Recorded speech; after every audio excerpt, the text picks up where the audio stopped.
ഇപ്പൊ എത്ര മാസമായി ട്യൂബ് എത്തിയിട്ട് ഒരു പഞ്ചായത്ത് മെമ്പറുണ്ട് ഇതൊന്നും നന്നാക്കാൻ പറഞ്ഞതിന് ശേഷം നീ വഴിക്കേണ്ടിട്ടില്ല. 2 കൊല്ലം മുമ്പ് ഇലക്ഷനും കഴിഞ്ഞ് ടാറ്റ നിന്ന് പോയാനായി. ഇങ്ങനെ പോയാൽ പലതും കാണേണ്ടി വരും. നീ കാലിയാകത്തില്ല, ഞാൻ വല്ലതൊക്കെ കാണും. ആയുസ് എന്നൊക്കെ പറഞ്ഞാ ദോ വരുന്നറാ.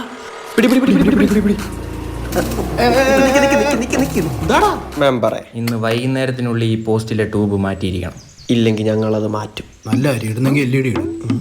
അതല്ലെന്ന് ഇതിനകത്ത് പുതിയ ട്യൂബ് ഇടണമെന്ന്. ഇരുട്ടാറാ രാത്രി പുറത്തിറങ്ങി നടക്കാൻ വയ്യ. ഇന്ന് ഇതിനൊരു പരിഹാരം കണ്ടുപിടിച്ചേ പറ്റത്തുള്ളൂ.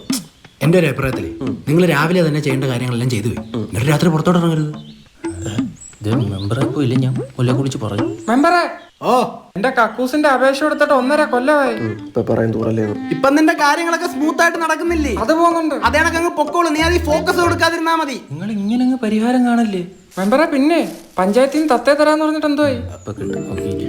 എടാ ഇപ്പൊ ഈ പഞ്ചായത്തിൽ തത്തയില്ല. ആര് പറഞ്ഞു? ഇന്നലെ കൂടെ ഇതിലേ പോയല്ലോ. നീ കാണുമ്പോ നീ എന്നെ വിളി, നമുക്ക് എറിഞ്ഞിടാ. മെമ്പറെ നിങ്ങൾ എങ്ങനെ ഈ ഫീൽഡിൽ പിടിച്ചിരിക്കുന്നു? ജീവിക്കണ്ടേ? കഴിഞ്ഞ ആഴ്ച തന്നെ സുരേന്ദ്രന് ഭാര്യ അടിയെന്നും പറഞ്ഞു വന്നു. ഞാനല്ലേ പരിഹാരം ഉണ്ടാക്കി കൊടുത്തത്. എന്നിട്ട് അവന്റെ ഭാര്യ ഇപ്പൊ നിങ്ങളുടെ വീട്ടിലാണല്ലോ. അതില് പറഞ്ഞ പരിഹാരമായില്ലേ? ഇപ്പൊ സുരേന്ദ്രനും ഹാപ്പി, ഞാനും ഹാപ്പി, അവന്റെ പെണ്ണുമ്പിളെ ഹാപ്പി. എന്തോരം ഹാപ്പിനെസ്. ഓട്ടെ, പഞ്ചായത്തിലൊരു മീറ്റിംഗ് ഉണ്ട്. ആര് കേട്ടു? അങ്ങനൊന്നുമില്ല, എന്തെങ്കിലും കാണിക്കണ്ടേ? മാറി. ഇവനെ ആരാടാ ജയിപ്പിച്ചത്? നമ്മളൊക്കെ തന്നെ. അവന്റെ ചിഹ്നം എന്തുവായിരുന്നു? തൊട്ടി തൊട്ടി അന്ന് ഓർത്തില്ല ഈ തൊട്ടിക്ക് വോട്ട് കൊടുത്തപ്പോ.